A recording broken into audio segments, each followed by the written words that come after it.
이제 전도 선교를 하고 있는 것입니다. 그래서 이제 사도 바울은 여러 곳을 다니면서 선교를 하는데 지금 아덴에서는 지금까지 하던 것과 다르게 철학의 도시에서 자기도 철학적인 사고와 또는 문학을 이렇게 설명하면서 시를 가지고 설명하면서 복음을 전했었습니다. 그랬을 때에 거기에서는 믿는 사람이 별로 없는 이런 것들을 보았었습니다. 열매가 맺혀지지 않는 것. 그래서 거기서 그 사도 바울이 복음을 전했을 때에 비방을 하는 사람들과 또 이제 다시 듣겠다고 하지만 사실은 듣겠다고 하는 것이 아니라 예의상으로 그렇게 했기 때문에 사도 바울은 이제 더 이상 그 아덴에서 복음을 전하지 아니하고 이제 고린도로 떠나서 고린도에 가서 복음을 전하는 것이 오늘 본문의 말씀인 것을 볼 수가 있는 것입니다. 그러니까 전하는 사람이나 받는 사람이 문제가 있었다는 것을 볼 수가 있습니다. 그러니까 전하는 사람의 문제가 있었다면 자기 지혜와 자기 생각을 가지고 복음을 전했다는 것. 이런 것입니다. 하나님을 의지하지 아니하고 자기가 철학적으로 많이 알고 있으니까 이 사람들보다 내가 더 못할 것이 없다. 이렇게 생각을 하고 복음을 전했습니다. 그 얼마나 능단했겠습니까? 많이 아는 거예요. 지식적으로. 그리고 이제 받는 사람들에게 문제가 있었다면 저 말씀을 받아서 내가 어떻게 살아야 되겠다 하는 것으로 아는 것이 아니라 내가 한 가지 지식을 알아야지 하는 이런 마음으로 받았기 때문에 거기는 복음을 믿는 사람들, 받아들이지, 즉 열매를 맺는 삶을 살지 못하는 구원받은 백성이 없는 것이 아니라 조금밖에 없는, 그래서 이름을 적을 정도로 이렇게 밖에 없는 이런 것들을 볼 수가 있는 것입니다. 그래서 아레오바고 관리, 그리고 이제 어떤 여자, 다마라는 여자, 이런, 그리고 약간의 열매가 열려진 것을 보았었습니다. 사도 바울이 얼마나 실망을 했겠습니까? 그래서 이제 거기서 떠나서 이제 고린도로 가는, 그래서 고린도에서 오늘 복음을 전하는 것이 오늘 본문의 말씀인데, 고린도는 이 사람이 거기 가서 봤을 때에 가서 보니까 장사하는 사람들이 많고 무역을 하는 이런 사람들이 많으니까 돈이 흥청망청한 고린도입니다. 도시. 그리고 거기에는 돈이 많이 있고 무역을 하는 사람들이 많이 있기 때문에 여기는 또 어떤 거냐, 음란한 도시. 그러니까 고린도 이렇게 하면 음란한 도시 이렇게 하는 거예요. 그러니까 그런 도시에 가면서 저렇게 돈을 벌려고 힘쓰는 사람들, 돈밖에 모르는 사람들, 또 쾌락을 쫓아서 음란한 생활하는 저런 사람들에게 내가 복음을 전할 수 있을까? 이런 생각을 했을 것입니다. 그랬을 때 하나님께서는 그에게 하나님께서 나타나셔서 소욕자들을 보내주시고, 그리고 이제 또 이제 그에게 하나님께서 나타나서 위로해 주시고 권면해 주셔서 고린도의 복음이 전해지는 이런 것들을 우리에게 말씀하고 있는 것입니다. 그러니까 내가 내 지식을 가지고 내가 하려고, 그리고 혼자의 힘으로는 안 된다는 것을 아덴에서 말씀하시고, 이제 내가 할 수 없구나, 내가 저걸 어떻게 할까 이렇게 생각을 하고 있을 때에 하나님께서는 동역자도 붙여주시고 하나님께서 같이 역사하신다는 것을 고린도에서 복음을 전하는 것을 보면서 우리에게 말씀하고 있는 것입니다. 저와 여러분이 나는 뭐든지 할 수 있어, 내가 얼마나 많은 지식을 가지고 있는데 이렇게 하고 복음을 전하는 것이 아니라 성령님을 의지하고 또 동역자들과 같이 복음을 전하는, 그랬을 때 열매가 맺혀진다는 것을 우리에게 말씀으로 주시고 계시는 것입니다. 이 말씀 우리 마음속에 깊이 새기고 우리가 전도하고 선교하는 저와 여러분이 되시기를 예수님의 이름으로 다시 한번 축원의 말씀을 드립니다. 1절 18장 1절 말씀입니다. 그 후에 바울이 아덴을 떠나 고린도에 이르러 저 아덴 전투를 마치고 열매가 없는 것을 실망을 하고 이제 그가 아덴을 떠났다는 것입니다. 왜냐하면 거기 있는 사람들이 막 조롱도 하는 거예요. 예수님의 십자가 사건과 부활을 얘기했을 때에 죽은 자가 살아난다고 얘기를 했을 때 아이고 그런 일이 어떻게 있냐 조롱하는 사람들이 있고 또 A상으로 다시 한번 듣겠다 이렇게 하는 사람들이 있었지만 이것은 진실한 마음이 아니었기 때문에 사도 바울이 거기를 떠날 수밖에 없는 거기를 떠나는 이 바울의 마음이 얼마나 씁쓸했겠습니까? 그런 마음을 가지고 고린도에 도착을 했었습니다. 그랬더니 거기 도착을 해도 보면 어떤 일이 있었느냐 2절 말씀입니다. 아굴라라 하는 본도에서 난 유대인 한 사람을 만나니 글라우디오가 모든 유대인을 명하여 로마에서 떠나라 한 고로 그가 그 안에 브루스길라와 함께 이탈리아로부터 새로운지라 바울이 그에게로 가네. 거기서 이제 한 부부를 만나는 것입니다. 유대인을 만나는 거예요. 그 사람은 본도, 그러니까 아시아, 그러니까 소아시아 지방 본도, 그러니까 그 북쪽입니다. 그 북쪽에서 그러니까 지금으로 얘기하면 터키, 투르키의 북쪽을 본도라고 하는데 거기서 따른 누구냐면 그 아굴라가 하는 사람이 있었다. 근데 그 사람이 로마에 있다가 로마의 황제가 로마에서 유대인들은 다 떠나라 이렇게 했기 때문에 거기서 떠나서 올 수밖에 없는. 근데 로마는 그때 어떤 것이었느냐? 왜 글라우디오고 왜 떠나라고 했느냐? 유대인들 떠나라고 했느냐? 유대인들은 좀 특별한 사람들입니다. 그 사람들이 많으면 자기 마음에 안 들면 막 소동을 일으키고 이러는 사람이 유대인이에요. 다른 민족과 다르게 소동을 많이 일으키니까 귀찮은 존재들입니다. 그래서 이 사람은 아굴라라고 하는 사람은 돈을 벌기 위해서 그때 당시 로마는 모든 경제는 로마 모든 길은 로마로 통해서 있다고 한 것 같이 경제는 경제, 교육이면 교육, 문화 뭐 이런 모든 것들이 로마 중심으로 되어 있을 때였었습니다. 그러니까 이제 장사를 하려도 큰 데 가서 해야지 되는 거예요. 그러니까 시골에서 장사하는 것, 서울 가서 장사하는 게 돈을 많이 버는 것까지 사람들이 많이 보고 집중적으로 있는 데 가서 해야지 되는 것입니다. 그러니까 그 사람이 그 본도에 살다가 로마에 가서 이제 장사를 하고 있다가 유대인들 나가라고 글라디오가 나가다 명령을 내렸기 때문에 이 사람이 저 어디로 갈까 이렇게 생각을 하다가 이제 그 고린도 지방으로 왔다는 것입니다. 그러니까 로마 다음에는 그 다음에 무역이 성황하고 장사가 잘 되는 곳이 상업의 도시가 되려면 그 당시는 고린도였었습니다. 그러니까 고린도로 온 거예요. 그래서 고린도에 와서 그 사람이 이렇게 있을 때에 그 바울이 그들에게로 돌아갔다. 그들에게 갔다. 그를 만날 수 있는 유대인을 만나고 같이 가서 할 수 있는데 근데 왜 그를 만날 수가 있었느냐. 그것이 3절 말씀입니다. 생업이 같음으로 항상 함께 살며 일을 하니 그 생업은 천막을 만드는 것이더라. 생업이 같았어. 이 사도 바울이 지금 아덴에서 홀로 고린도에 도착을 했습니다. 그러니까 거기 가서 뭔가 벌어서 먹고 살아야 되는 이런 거죠. 그러니까 같이 동역자들도 아니었고 혼몸으로 갔는데 뭔가를 가서 벌어서 먹고 살아야 되기 때문에 이제 뭐 직업을 구했겠죠. 근데 그 당시에 그 유대인들은 그러니까 교육을 시킬 때 랍비 교육 이런 거 시켰을 때에 한 가지의 그 기술을 익히게 하는 것입니다. 왜냐면 어디를 가서 복음을 전하다가도 힘들고 어려면 자기가 무슨 일을 해서 먹고 살아야 되기 때문에 그러니까 신학 공부를 시키는 것만이 아니라 신학 공부를 시키면서 기술을 한 가지를 습득을 하는 거예요. 그래야지만 살 수가 있기 때문에. 근데 사도 바울은 어떤 일을 했느냐.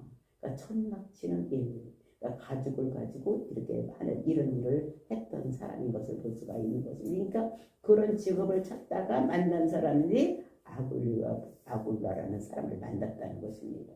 그 사람이 로마로부터 그런 역을 하고 있다가 이제 글라우디오가 다 유대인들 다 로마에서 추방력을 내렸기 때문에 이제 고린도에 와서 있었기 때문에 마침 그 직업을 가지고 있었기 때문에 거기 가서 같이 일을 하고 있었다는 것입니다. 그랬을 때 이 사도 바울이 뭐를 했겠습니까? 그러니까 일만 한 것이 아니라 벌어먹으려고 돈만 버는 것이냐. 4절 말씀입니다. 안식일에 바울이 회당에서 강론하고 유대인과 헬라인을 권면하니라. 그러니까 안식일마다, 그러니까 다른 날은 일을 하다가 안식일마다 어떻게 했냐면 회당에 들어가는 거예요. 그러니까 이 습관대로 그 사람은 어디를 가든지 회당 중심으로 그 복음을 전하는 것입니다. 왜냐하면 그 유대인들에게 그 오실 메시아를 기다리고 있는 자들에게 가서 너희들에게 기다리고 있는 메시아는 이런 분이다. 그 즉 예수가 그리스도라고 전하면 되기 때문에 안식일마다 어디 가냐 회당에 들어서 강구를 했다는 것입니다. 그랬을 때 유대인과 헬라인을 권면했다. 그러니까 유대인도 그리고 이제 그 유대교 사람들이 헬라 사람들을 이렇게 권면해서 전도해서 데리고 왔던 그 헬라인에게도 그 해당에는 유대인만 있는 것이 아니라 헬라인들도 왔기 때문에 그 사람들이 너희들이 믿는 그 하나님 그리고 그 메시아가 누구냐 구약의 메시아가 그분이 예수님이다 라고 이렇게 전했다고 하는 것입니다. 그래서 이것을 보면서 그 사람이 나가서 그 할 일은 그것밖에 없는 이런 것들을 여기서 볼 수가 있는 것입니다. 그래서 안식일마다 회당에 가서 복음을 전하는데 우리가 보면 17절까지가 이제 그 고린도에서 복음을 전하는 이런 내용으로 되어 있는 것을 볼 수가 있는 것입니다. 그래서 돈을 따라서 움직이던 이 아굴라, 브리스길라 두 부부가 이제 그 고린도에 와서 이렇게 하고 있을 때 합류해서 이제 보통 날은 일을 하고 그리고 안식일 때는 그 회당에 들어가서 이제 복음을 전하는 이런 것입니다. 강론을 했다는 거. 그러니까 이 사람이 자기만 가지 않은 거 아니하고 이 사람도 그 유대인이기 때문에 아굴라와 브리스길라도 아마 그 회당에 가서 그 말을 이렇게 들었을 이런 것을 볼 수가 있는 것입니다. 그래서 이제 바울이 여기서 동역자가 같이 생기는 이런 것들을 볼 수가 있는 것입니다. 지금까지 홀로 있다가 이제 여기 와서 같은 동역자를 만나서 이제 이렇게 복음을 전할 수 있는 강론을 할 수 있는 이런 것을 여기서 볼 수가 있는 것입니다. 그러니까 하나님께서 사람을 붙여준 거예요. 아덴에서는 홀로 이렇게 하다 보니까 힘이 없는 거예요. 뭐든지 전해도 되지 않는 이런 것인데 하나님께서 이제 아굴라와 브리스길라를 붙여줘서 동역자를 붙여줌으로 인해서 생업도 같이 할 수가 있고 복음도 같이 가서 전할 수가 있는 이런 것들을 하나님께서 역사하시는 그러니까 동역자를 붙여주는 힘을 더해주는 이런 하나님의 역사가 일어나는 것을 볼 수가 있는 것입니다. 또 이럴 때 어떤 일이 일어나느냐 5절 말씀입니다. 실라와 디모데가 마게도냐로부터 내려오매 바울이 하나님의 말씀에 붙잡혀 유대인들에게 예수는 그리스도라고 밝히 증언하니라. 그때 이제 이렇게 그 고린도에 와서 이 아굴라와 그 브리스길라만 만난 것이 아니라 그것도 하나님께서 만나 주셔서 뭐 먹고 사는 문제 또 같이 가서 전할 수 있는 이런 것도 했는데 또 이때 하나님께서 또 실라와 그 디모데가 왔다는 것입니다. 마게도냐로부터 왔다는 거예요. 그러니까 이제 하나님께서 여기서 만나는 사람도 있었고 또 동역자를 또 붙여주시는 거예요. 그 내려오매 바울이 하나님 말씀에 붙잡혔다는 것입니다.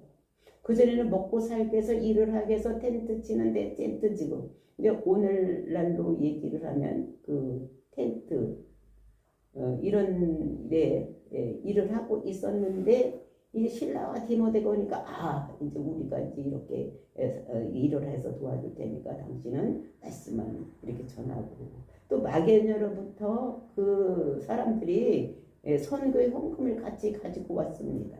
그러니까 이제 돈을 안 벌어도 되는 거예요.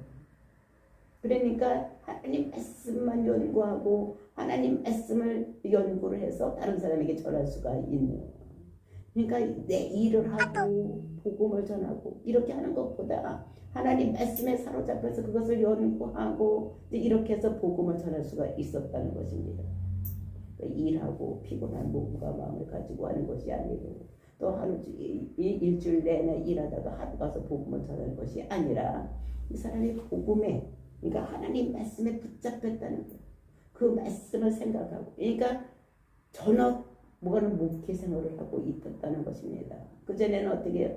먹고 살기 위해서 일을 하고 그리고 안식일만 가서 복음을 전했는데 이제는 전업 목회 활동을 하는 전도 활동을 하는 선교 활동을 하는 이런 일이 있었다는 것입니다. 그러니까 먹고 살 문제가 해결되었어. 그 다음에 옆에 동역자들이 생겼습니다. 그러니까 힘이 놓는 거예요. 그러니까 전도나 선교는 혼자 하는 것이 아니라 옆에 사람이 동역자가 있어야 된다는 것을 우리들에게 여기서 말씀하고 있는 것입니다. 그래서 뭐라고 해요? 말씀에 붙잡혀서 유대인들에게 예수는 그리스도라고 복음을 전했다는 것입니다. 그 예수는 그리스도라는 것이 무엇입니까? 예수가 메시아다라는 거예요. 그 사명자라 기름 부은 자라 그리스도라는 것은 기름 부은 자라는 거 사명자라는 거예요. 예수가 사명을 받았는데 어떤 사명을 받았느냐? 인간의 모든 죄 문제를 해결하기 위해서 사명을 받은 기름 부어 세운 종이다라고 이제 그 말씀을 전하는 이런 것들을 볼 수가 있는 것입니다. 그러니까 인간의 모든 문제는 결국에 가서 죽음의 문제까지 이르게 되는 이런 모든 인간의 최고의 문제는 뭐냐? 이거는 죄 문제라는 거예요. 그래서 이 죄 문제를 해결하기 위해서 예수님께서 기름 부음을 받은 이런 사람인 것을 죄 문제를 어떻게 해결하느냐. 그래서 이 죄 문제가 어떻게 해결되느냐? 우리의 최고의 문제인 그 죄 문제가 어떻게 해결되느냐? 예수님께서 십자가에 돌아가심으로 인해서 그분이 우리 죄를 지고 돌아가심으로 인해서 모든 죄가 사함을 받는 우리가 그것을 믿음으로 구원을 받는다는 것을 사도 바울이 이제 복음을 그 고린도 지방에 전하는 이런 모습을 볼 수가 있는 것입니다. 그래서 이제 이렇게 붙잡아서 그 얘기를 하는 게 예수는 그리스도라고 밝히 증언했다는 거예요. 스물스물 하는 게 아니라 그 사람들에게 밝히 드러내서 예수가 그리고 너희들이 믿는 메시아 이런 메시아가 정말로 로마로부터 해방시키는 이런 메시아가 아니라 우리 죄로부터 우리 죄 문제로부터 죽음의 문제를 해결하는 이런 사명을 가지고 태어난 자가 예수님이다. 자기 백성의 죄에서 예수라는 이름이 원래 뭡니까? 자기 백성의 죄를 구원할 자, 그 죄에서 구원할 자, 그가 메시아다라고 예수라고 말하고 있는 것입니다. 그렇게 증언을 했더니 그 사람들이 어떻게 했느냐? 6절 말씀입니다.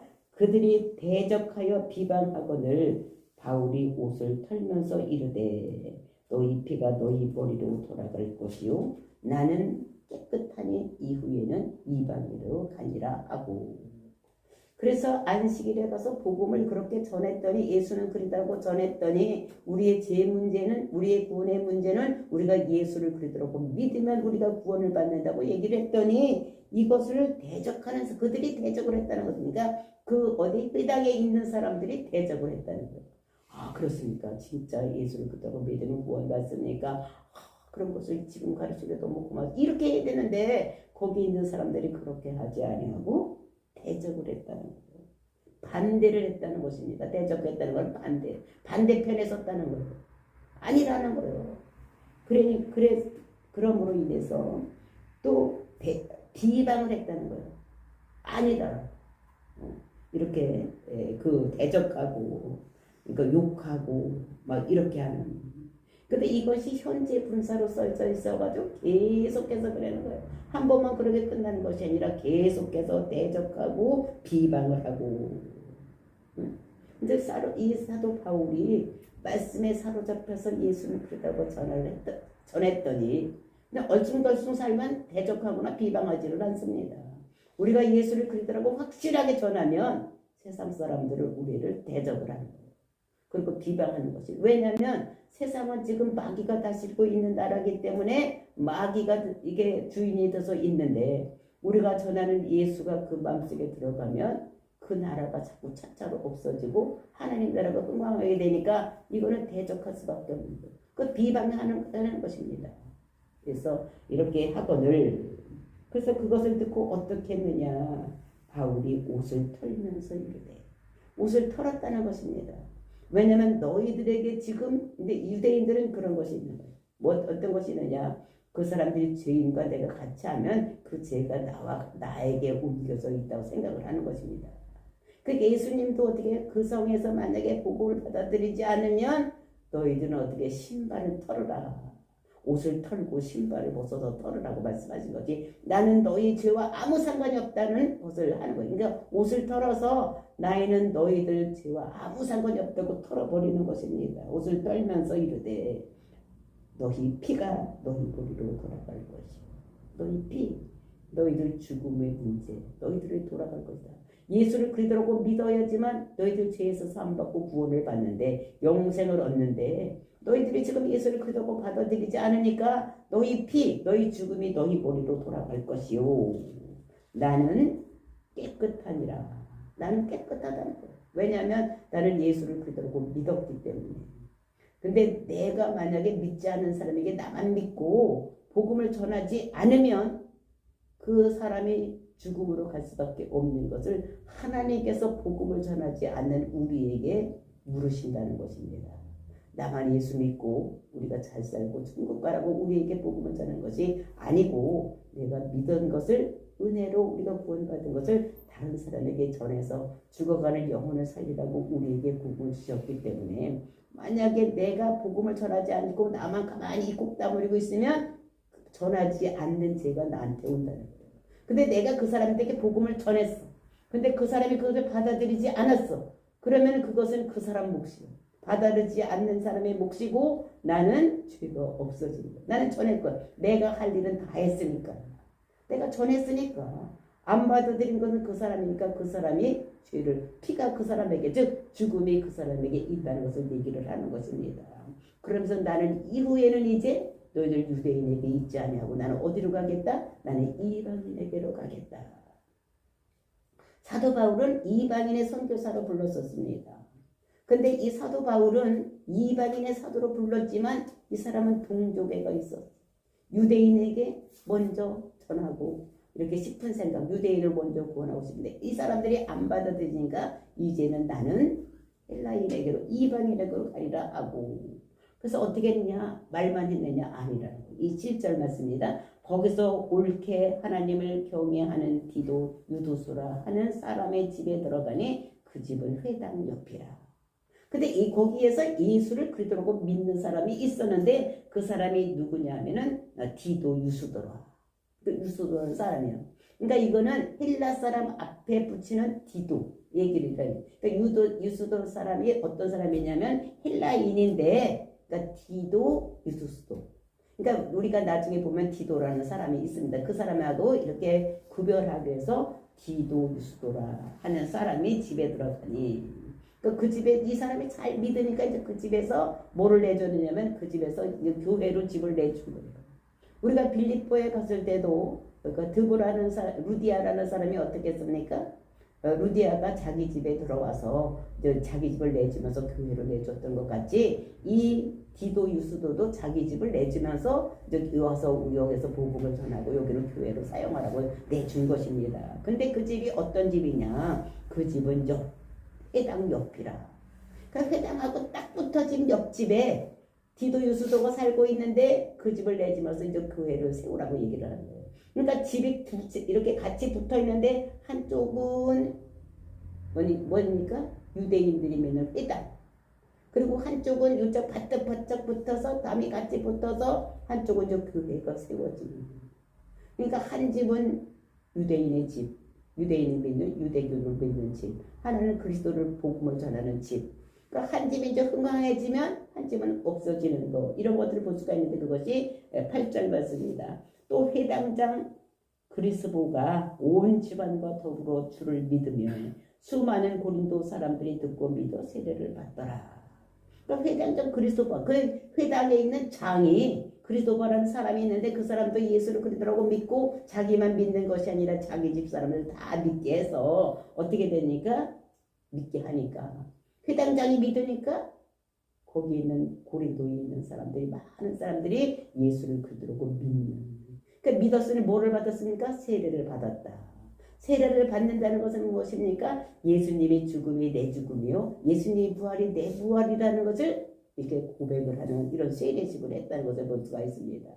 그래서 우리가 고린도 전서를 보면 이 사도 바울이 그 세례를 베푼 사람들이 이야기를 하고 있는데, 그 사람들이 이름이 누구냐면 여기서 그 그리스보, 자기는 세례를 몇 사람밖에 안 했는데 그 사람이 누구예요? 그리스도고. 그리고 이제 그 과정에 있던 요 사람들, 요 세 사람에게만 자기가 그 세례를 베풀었다, 이렇게 하는 그 회당장 그리스도가 여기 있는 사람인 것을 볼 수가 있는 것입니다. 그러니까 이제 한 집은 거기서 유대교에서 빠져나와서 예수를 옆집에 와서 막 믿으니까 한 집은 어떻게 망해져 가고, 거기서 유대교를 믿던 사람들이 이쪽에 와서 많이 믿으니까 한쪽은 흥해지는, 그러니까 예수를 그대로 믿는 기독교, 이것은 흥해지는 이런 역사가 일어난 것을 볼 수가 있는 것입니다. 그랬을 때 밤에 환상 중에 어떻게 했냐, 9절 말씀입니다. 밤에 주께서 환상 가운데 바울에게 말씀하시되 두려워하지 말며 침묵하지 말라 하니라. 그러니까 사도 바울이 마음에 떨림이 있었어.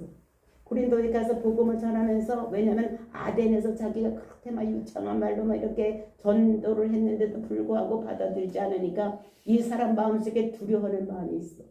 그러니까 하나님께서 나타나서 두려워하지 말라는 거. 만약에 이 사도 바울이 두려워하는 마음이 없었으면 하나님께서 나타나서 두려워하지 말라 이렇게 했겠습니까? 또 엄청나게 두려워했어. 왜냐하면 아덴에서 자기가 실패를 맛보았기 때문에 두려운 마음으로 있었기 때문에 하나님께서 나타나서도 두려워하지 말라. 그러면서 침묵하지 말아라. 말을 해라. 입 꼭 다물고 있지 말고 말을 해라. 말하는 것입니다. 또 우리가 입 다물고 있으면 안 되는 거. 저 사람한테 내가 어떻게 복음을 전할까? 이렇게 하면 두려우면 안 된다는 거. 침묵하지 말라는 거. 왜? 내가 너와 함께 있음에 어떤 사람도 너를 대적하여 해롭게 할 자가 없을 것이니 이는 이 성중에 내 백성이 많으니라. 내가 너와 함께 하겠다. 너와 너 임마누엘 하겠다는 것이, 내가 너와 늘 함께 하겠다고 말씀하시는 것입니다. 예수님께서 우리가 마태복음 28장에서 말씀하시길 뭐라 했습니까? 내가 너와 늘 함께 하겠다. 이렇게 말씀하시는 거니까 하나님께서는 우리와 늘 함께 하시는 것인 것을 우리가 믿고 우리는 두려워하지 말고 복음을 전하는, 이렇게 되는 것을 우리에게 말씀하시고, 어떤 사람도 너를 대적하여 해롭게 할 자가 없느니라. 어떤 사람도, 높은 사람이건 많이 가진 사람이건 어떤 사람, 힘센 사람이건 하여튼 어떤 사람도 너를 대적할 사람이 없다. 왜냐하면 이 성에, 즉 고린도 성에는 많은 택한 백성이 있다는 것입니다. 하나님께서 창세전에 택하는 백성들이 있으니까 너는 두려워하지 말고 복음을 전하라고 말씀하시는 것입니다. 그러니까 하나님께서 나타나셔서, 의지하니까 하나님께서 나타나시는 거예요. 하나님만 나라서로 위로하고 권면해 주시는 것이 아니라 성령을 주셔서 복음을 전할 수 있게 하고, 또 이 사람들을 만날 수 있는, 동역자들을 만날 수 있는 이런 것을 주시는 것을 볼 수가 있습니다. 그래서 거기서 얼마나 있었느냐, 1년 6개월을 머물며 그들 가운데 하나님 말씀을 가르치니라. 그러니까 고린도에서 1년 6개월을 있으면서 하나님 말씀을 전하는, 하나님 말씀을 가르치니 이 고린도에서 1년 6개월 하나님께서 전할 수 있도록, 이렇게 해서 그 고린도 지방에 많은 복음이 전할 수 있도록 이렇게 했던 것을 우리에게 말씀하고 있는 것입니다. 그러니까 하나님께서 우리와 함께 하시면 우리를 권면해 주시고 위로해 주시고, 우리가 세상적으로 하는 것이 아니라 하나님을 의탁할 때 성령님 오셔서 두려운 마음 대해주고, 그 다음에 거기에서 택한 백성들을 전할 수 있도록 복음을 전할 수도 이렇게 하신다는 것을 우리들에게 말씀을 주시고 계시는 것입니다. 그러니까 마게도에서 올 때도 그 동역자만 오는 것이 아니라 물질도 가지고 와서 전력, 그러니까 목회 생활만 할 수 있도록, 하나님 말씀에 집중할 수 있도록 이렇게 해주시는 하나님의 은혜인 것을 보면서 우리는 동역자가 얼마나 필요한 것을 우리에게 새삼스럽게, 그리고 우리는 하나님을 의지해야 되는 것이지 사람을 의지하고 지식이나 철학을 의지해서는 안 된다는 것을 우리에게 말씀하시면서 저와 여러분이 성령님의 의지에서 복음을 전하는, 그래서 많은 열매를 맺는 저와 여러분이 되시기를 예수님의 이름으로 축원을 드립니다. 다 같이